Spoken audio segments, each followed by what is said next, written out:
Dan ternyata rebound atau rally yang tercipta di pagi hari hingga kurang lebih sore hari 1992, lalu kemudian tertahan cenderung mondar-mandir 80 hingga 92, lalu kemudian tersungkur saat rilis data yang menunjukkan ternyata rilis data dari Amerika tersebut cenderung menunjukkan hasil yang cenderung positif, artinya melebihi ekspektasi. Kita lihat ISM Manufacturing PMI yang sempat kita kupas kemarin ternyata memiliki data 56.0, di mana hal tersebut justru lebih kuat dari ekspektasi market yang hanya berkisar 54.5.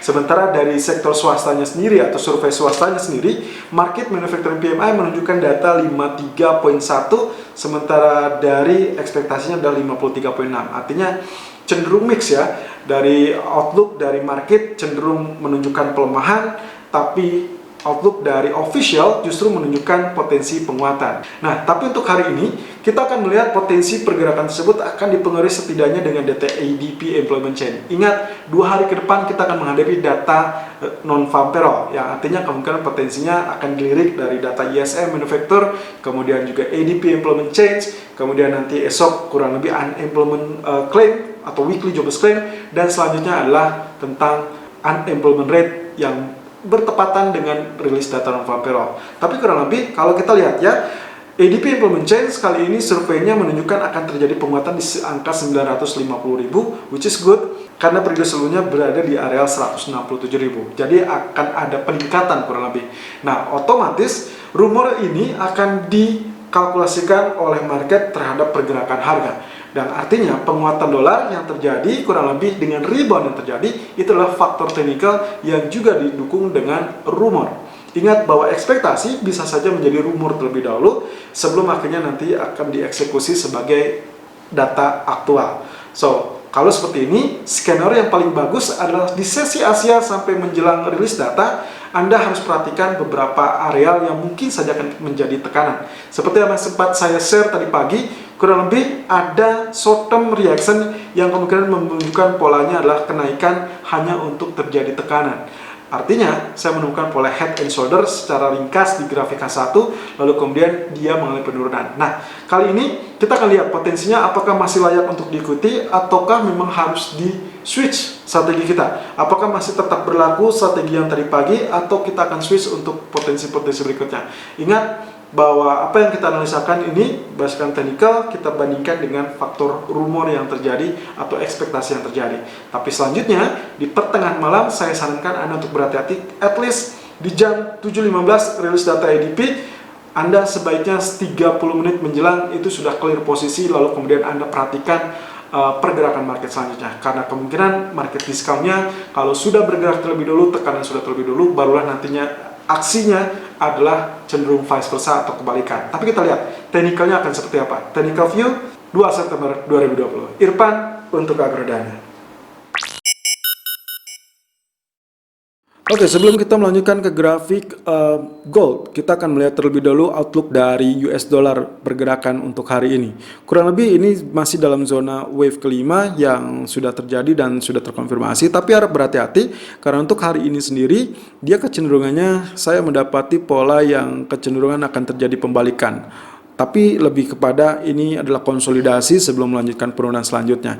Dikarenakan dari pernyataan Powell dan juga beberapa staff ataupun official Fed yang masih cenderung memperkuat zona untuk terjadinya pelonggaran moneter. Nah, kemudian kalau kita lihat sendiri dari grafik keempatnya, Anda bisa lihat pantulan akan terjadi dan ini sangat normal sebagai technical. Ini adalah grafik keempatnya. Saya menarik areal tengahnya kurang lebih di zona ini. Kurang lebih ini akan berada di 92, mungkin sekitar 9260 ataupun 9270. So, untuk grafik keempatnya sendiri, kalau saya rasa kalau misalkan ini akan berlaku sampai ADP.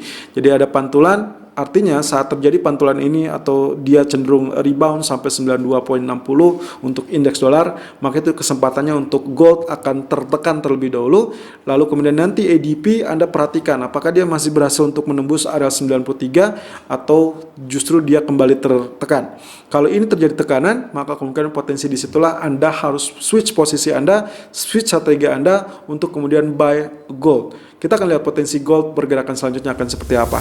Technical view gold 2 September 2020 per jam 10 lewat 50 menit waktu Indonesia bagian Barat, high 1973.00, low 1958.70 dan running price 1963.30. Kembali tergelincir setelah kemarin sempat menapaki zona 1992, teman-teman.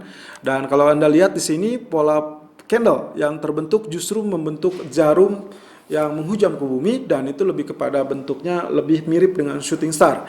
Meskipun lagi-lagi areal shooting star tersebut akan harus dikonfirmasi oleh candlestick berikutnya. Artinya candlestick hari ini akan sangat menentukan apakah akan terjadi kelanjutan penurunan apa tidak. Ingat bahwa big symmetrical triangle kita sudah mulai penembusan, dan potensinya kemarin kita sudah ukur targetnya kurang lebih setinggi dari zona triangle tersebut, dan itu mendapatkan kisaran 2175, which is itu mungkin saja menjadi zona let's say medium term untuk beberapa waktu ke depan.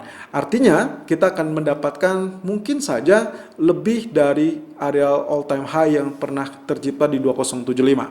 Nah, kemudian yang menjadi catatan kembali, kalau misalkan ini terjadi penurunan adalah zona biru sebagai areal tengah, itu berada di kisaran 1955 ataupun 1957, which is areal tersebut sudah cenderung dekat dengan areal terendah tadi pagi. Sementara tadi pagi saya sempat men-share kepada Anda semua bahwa kebetulan saya melirik di grafik H1 akan terjadinya head and shoulder. Kita melihat potensi pergerakan tersebut, ternyata areal trendline atau neckline tersebut sudah ditembus. Kenapa kita sebut dengan areal head and shoulder? Anda lihat di sini, zona left sudah tercipta. Ini kurang lebih swing high-nya waktu pertama kali 1973, 1974, lalu kemudian ada swing low, lalu kemudian dia tercipta areal tertinggi yang tadi malam terjadi 1992, kemudian tergelincir. Nah, di penurunan pertama itu berada di zona 1962. Kemudian dia rebound hingga 1973, dan pagi ini 1973 adalah areal tertinggi sementara waktu. Lalu kemudian sebetulnya secara ideal, kalaupun dia terjadi kenaikan, saya lebih ideal akan terjadi kenaikan sampai resisten pertama di zona biru tersebut kurang lebih di area 1980, which is good. Berarti kemungkinan potensinya Anda bisa melakukan sell lebih tinggi. Meskipun ini zonanya terlampau dekat dengan bagian head, tapi masih memasuki persyaratan untuk kondisi head and shoulder. Nah, yang harus menjadi perhatian adalah kalau dia sampai equal dengan area 1992 atau let's say 1990, maka potensi head and shoulder tersebut gagal. Itu yang harus Anda catat untuk hari ini. Dikarenakan grafiknya ditemukan atau polanya ditemukan dalam grafik H1, berarti inilah zona untuk short term, which is saya sudah mengukur arealnya sesuai dengan ketinggian dari bagian head tersebut, dan saya dapatkan areal 1933.60 sebagai areal target utama dari grafik H1 tersebut. Nah, head and shoulder sendiri kalau kita ukur dengan 50% area, saya mendapati zona tersebut berada di kisaran 1949 ataupun mungkin saja 1950. But anyway, kalau misalkan Anda melihat arealnya sudah berada di 1964 dan juga 58, apakah ini masih layak untuk Anda follow sell? Well, kalau Anda lihat di sini, ini sebetulnya sudah terjadi penembusan atau breakout. Artinya kenaikan tersebut kurang lebih hanya berupa tail ataupun sebagai pullback, menguji kembali atau retest kembali areal atau zona neckline di areal 65. Berarti harusnya Anda masih bisa melakukan sell di kisaran 65 ataupun 67. Kemudian target pertamanya kurang lebih areal 1959 ataupun 1960, itu adalah target pertama Anda. Target keduanya saya perkirakan mungkin saja kita akan berada di 1952 ataupun 1955. But anyway, ingat bahwa kita memiliki zona biru di 1955-1957 sebagai zona support kuat di hari ini. Lalu bagaimana dengan outlook dari H4 sendiri? Sesuai dengan perkembangannya, ternyata 1955 masih tetap menjadi primadona sebagai support yang cenderung kuat. Itulah sebabnya kenapa tadi saya menyarankan untuk Anda, kemungkinan target kedua Anda harus berada di kisaran 52 ataupun 55, meskipun kita sudah tahu bahwa target tersebut akan mencapai 1933 dan 50% berada di 1949. Nah, di grafik H4-nya justru saya melihat adalah kesempatan untuk Anda melakukan buy di zona 1952 ataupun 1954. Hal tersebut tercermin dari Fibonacci Fan 50% yang berada di grafik K4. So, untuk hari ini, seperti apa yang sempat saya share, idealnya sebetulnya melakukan sell di kisaran 1973 atau 1972 dengan target pertamanya kurang lebih 1967 dan target kedua adalah berada di 1960 Tapi sayangnya hal tersebut sudah terjadi, tapi kita akan lihat beberapa jam ke depan. Dengan catatan, kalau Anda melihat ternyata bagian head melewati area 1975 atau let's say bahkan mendapati area tersebut cenderung equal dengan bagian head di 1990, maka cancel, head and shoulder tidak akan terjadi. Selalu gunakan stop loss dan risk management sesuai dengan equity dan strategi trading Anda. Irfan untuk Agroda.